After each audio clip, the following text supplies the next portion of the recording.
Everyone, so now we are going to talk about moving coil galvanometer.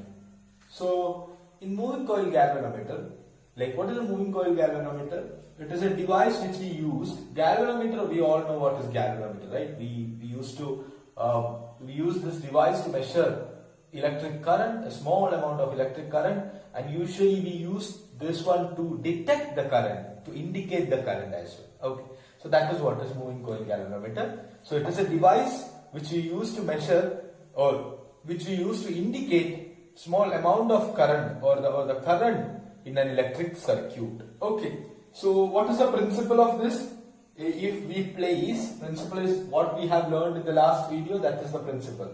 That is, if we place one current carrying coil in a magnetic field, rectangular coil in a magnetic field, so there will be a torque acting on that. That is what is the net torque is equal to BIA sin theta, or the maximum value is equal to BIA. So that is what is the principle of galvanometer.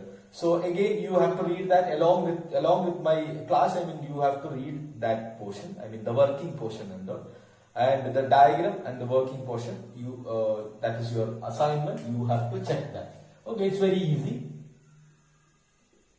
What is the assignment? The diagram, and I'll discuss only the mathematical view of that. And you diagram and working, both are very easy, and you have to check that. Okay.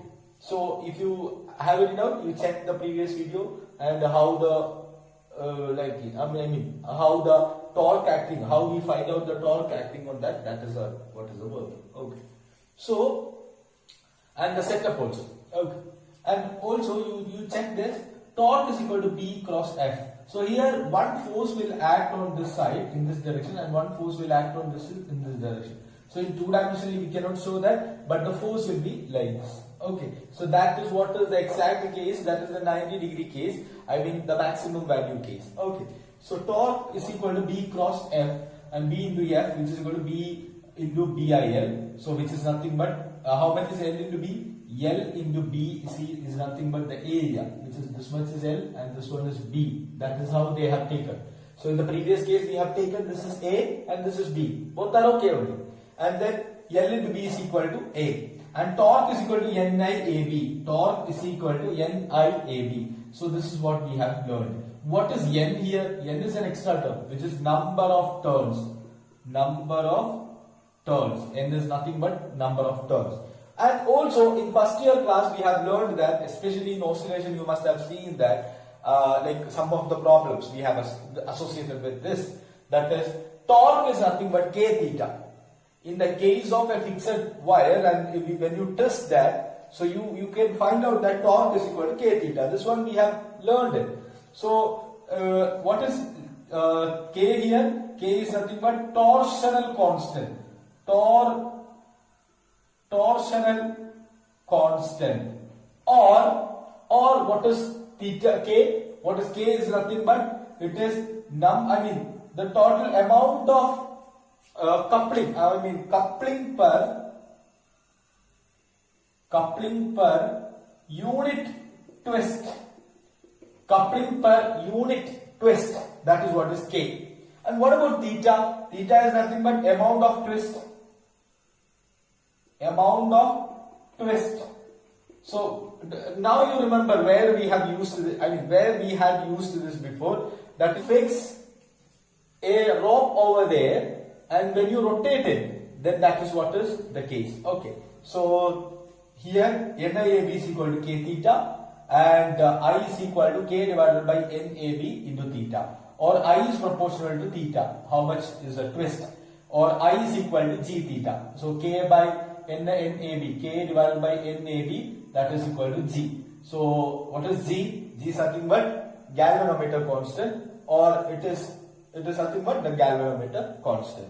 And also next term we are going to discuss current sensitivity. What is current sensitivity? Current sensitivity and voltage sensitivity. Current sensitivity is, that is the total twist per unit current. That is what is current sensitivity. That is IS is equal to theta by I. Just from this equation only we are defining all those things. This is NAB divided by K. So IS is equal to 1 by G.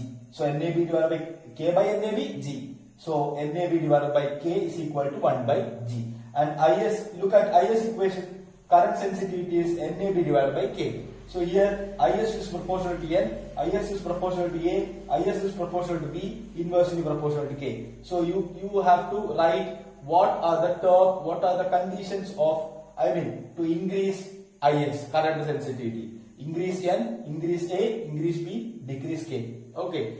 Decrease K means coupling per unit twist or torsional constant. We have to use the material with less torsional constant. Okay.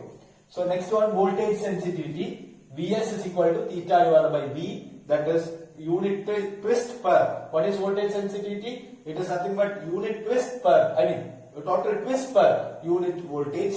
So Vs is equal to theta divided by I into Rs. What is V? I into Rs. So NAB divided by K into Rg. What is Rg? Rg is galvanometer resistance. Galvanometer resistance. Okay. So Vs is equal to 1 by G into Rg. So Is divided by Rg. Okay. So here also you have to check how can we increase voltage sensitivity. So current sensitivity, voltage sensitivity, and this one. So all of you understand that, and then we have to check other important terms and things, and then figure of merit of galvanometer, that is also important. It is defined as the current which is produced a deflection on one scale of division in galvanometer. So in one scale of division, how much deflection it makes. So that is only we don't need the equation and all, only we need the definition only, and all the other things you just keep in your mind. And next we will discuss how we convert galvanometer into ammeter, or how we convert galvanometer into voltmeter. Both of them we will consider. Okay, thank you.